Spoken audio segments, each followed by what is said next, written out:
Okay, let's dive right into this explainer.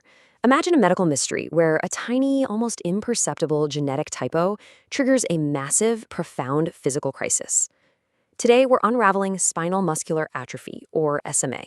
We're going to take a journey from the very root of human genetics, all the way to the absolute cutting edge of modern therapeutic science.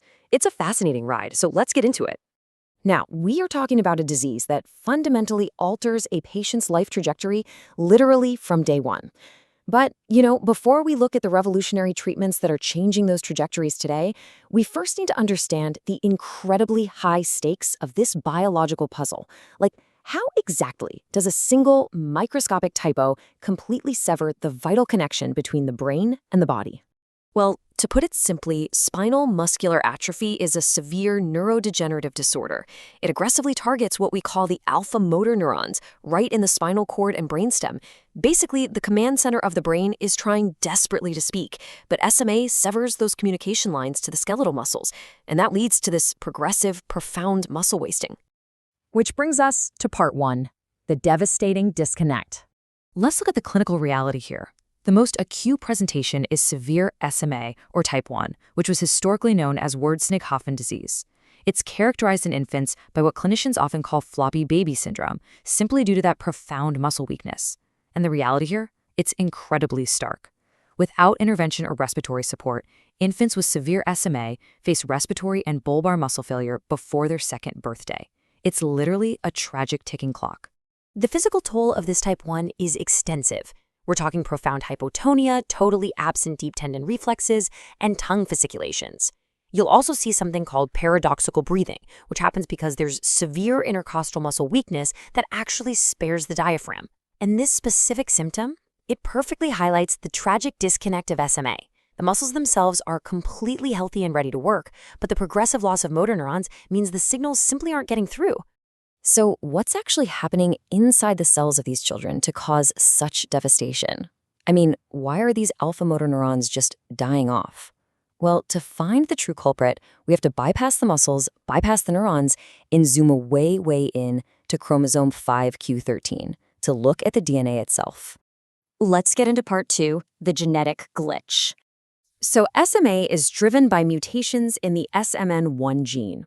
Think of a perfectly healthy SMN1 gene as your body's main power grid, keeping all those motor neurons alive and humming. When that main grid fails, the body relies on this really fascinating evolutionary quirk, a backup generator called the SMN2 gene. But here's the catch. This backup system is flawed.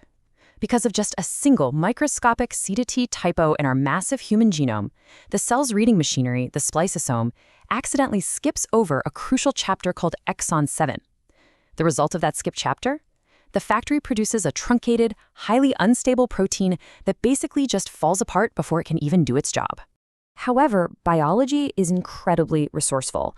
We have what's known as the SMN2 copy number, and this acts as the ultimate modifier for the disease. See, because that backup generator does manage to sputter out just a tiny bit of functional protein despite the glitch, patients who happen to have more copies of the SMN2 gene actually experience a slightly milder phenotype of the disease. Simply put, more copies of that faulty backup generator still equals a little bit more survival protein. But as we know, time is absolutely not on the patient's side. With irreversible motor neuron loss on the line, the big question is, how fast can we actually find this genetic glitch in patients? Because early intervention is quite literally the only way to prevent irreversible neuron death. Speed is absolutely everything here. And that leads us right into part three, the race to diagnose. Historically, diagnosing SMA was such a difficult, incredibly invasive process. Doctors had to rely on tools like electromyography and painful muscle biopsies just to confirm that muscular disconnect. Imagine the immense relief for families now that modern genetics have thankfully rendered those older, painful methods completely obsolete. Today, we rely on targeted molecular genetic testing. And the precision we have now is just staggering. By specifically targeting that exact exon 7 deletion in the SMN1 gene, clinicians can definitively confirm the diagnosis in roughly 95% of patients. Just a simple test, and they know exactly what they're dealing with. But, finding it early means we actually have to look for it before symptoms even start to show. By adding SMA to widespread newborn screening panels, we can detect that glitch and intervene pre-symptomatically. We are literally catching that missing exon 7 before the very first motor neuron has a chance to die. Okay, but catching it early is really only half the battle. Can modern medicine actually fix a broken gene and cure this devastating disease? Well, while it's true that there's no traditional cure capable of regenerating dead motor neurons once they're already lost, science has stepped up with incredible disease-modifying therapies that, quite frankly, feel remarkably like science fiction. Which brings us to our final section, Part 4, Rewriting the Future. Prepare to be amazed because today we have a really diverse therapeutic landscape fighting this disease on 3 completely distinct fronts. We can either replace the missing gene entirely through an IV infusion, we can force the backup gene to work correctly via a spinal injection, or, and this is amazing, we can use a daily oral medication to fix the splicing process systemically. Let's dive into that a bit. Take Spinraza, for example. It basically acts as a super clever molecular patch. It physically binds right to the pre-mRNA and hides the glitch. In doing that, it tricks the cellular machinery into including that missing exon 7. So it essentially repairs the backup generator so it can finally create full-length, functional SMN protein. Alternatively, Zolgensma takes a more structural approach. It uses a totally harmless virus as a microscopic delivery truck to drop a perfectly healthy SMN1 gene straight into the patient's motor neurons. And once it's there, it sits right alongside the cell's own DNA to provide a lifetime of correct instructions, all from just a single IV infusion. And the results of these interventions, they're nothing short of miraculous, honestly. When administered pre-symptomatically, these therapies are literally bridging the gap between a lethal prognosis and functional survival.